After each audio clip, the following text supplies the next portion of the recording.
going to try something I've never done before in my life, and that's use a Twig stove. And this particular Twig stove I ordered all the way from Germany because the American designs were round, and I preferred something flat because this can easily fit in your pocket, thusly. And although I'm sure the American designs are just fine, to each their own, and I prefer this design. Now, the fatal flaw I see in this design is the fact that pieces can be lost, which could be a serious problem. But if you're careful, it's not going to be a problem. Now, as you can see here, this comes together and has a fairly simplistic but ingenious locking system.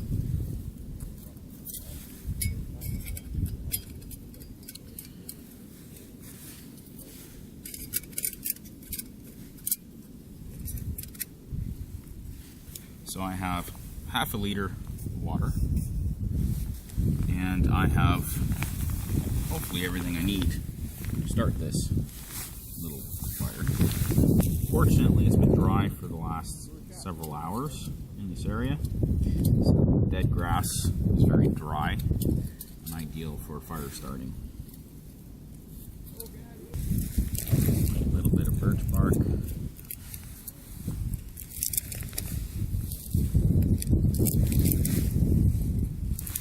the first few twigs.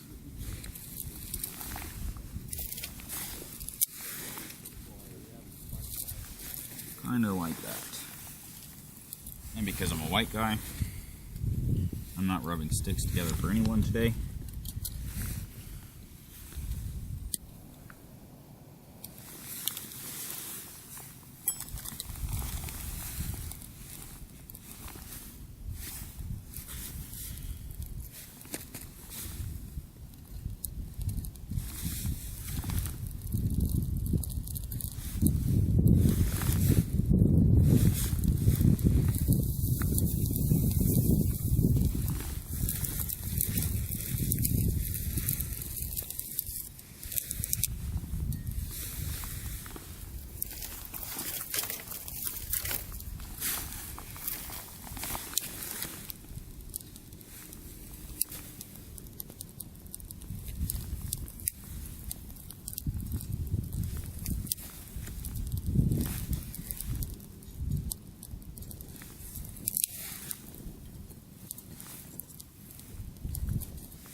Really quite impressed with how much air is getting in here, other than the fact that it's really windy today. Whoa. On a side note for this video, got myself some Flash Flood IPA from Alberta. And I'm assuming, since it's Alberta, Flash Flood probably has something to do with 2014.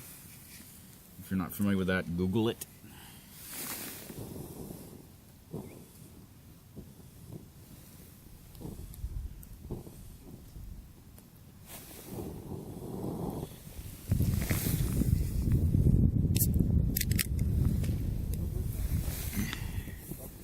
So cheers to Alberta.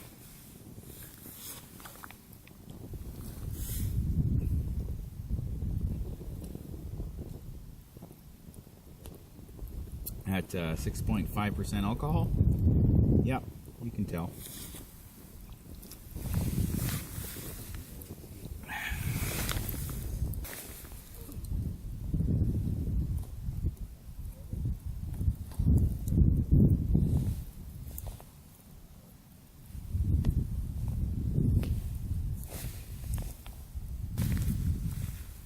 Okay, I'm beginning to understand why they call it a Twig stove. Some of these larger pieces are not burning very well. So, back with the twigs.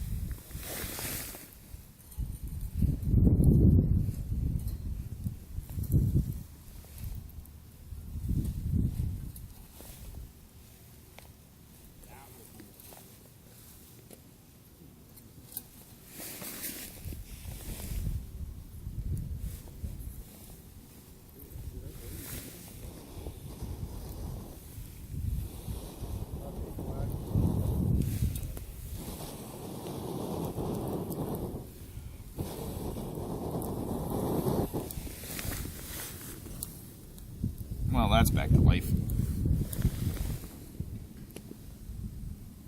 You can see some of the tiny little bubbles starting the boiling process right now already. So it's not the fastest, but it works. Patience is a virtue.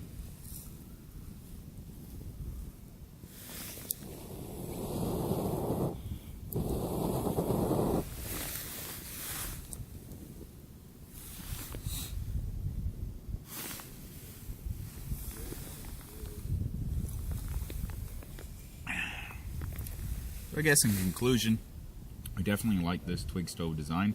It's of my personal preference. I do recommend it. If you've seen my other videos, you've seen this Stanley cup. It's one of my best pieces of kit. It's very versatile. I love it. My impressions of the canoe today were pretty good. I had serious problems with the high winds today, pushing the canoe around.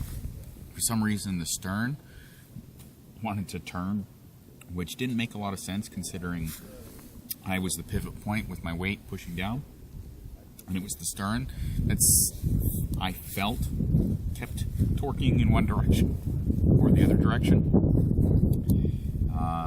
I could be completely wrong on that because I'm judging simply because of the way it felt. Anyways, the point is, I love the canoe, worth every penny. Clipper is the company from Abbotsford, British Columbia. I purchased it at True Outdoors in Kamloops, which is my favorite outdoors store. A great kit there.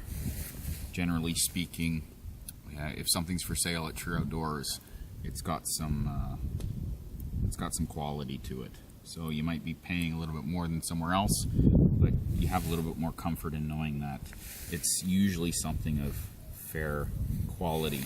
And just as a disclosure, I don't work with True Outdoors. I have no contract with them, and I have no benefit kissing their ass. I just simply like the store as a customer, and I like supporting locally owned stores, such as this IPA in Alberta. I say local, even though I'm from British Columbia, because I got a lot of family in Alberta, and Alberta's like my second home. So, cheers to the flood, and cheers to this Twig stove and the great canoe I have now, and also to this new camera I got. And we're getting close to the boiling point right now. Again, it's taken a lot longer than I think everyone in the first world is used to, but hey, it's a Twig stove.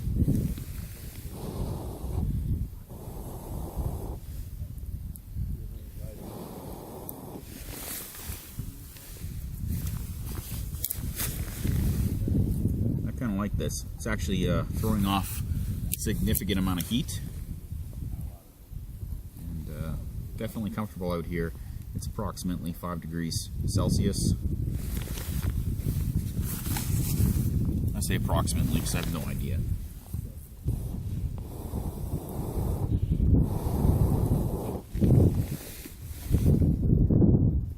Yeah, that would be warm enough for tea for the Brits. It's definitely not boiling yet, but it's on the tip of boiling. Very happy with this design from Bushcraft Essentials out of Deutschland. For those of you who are not cultured, that's Germany.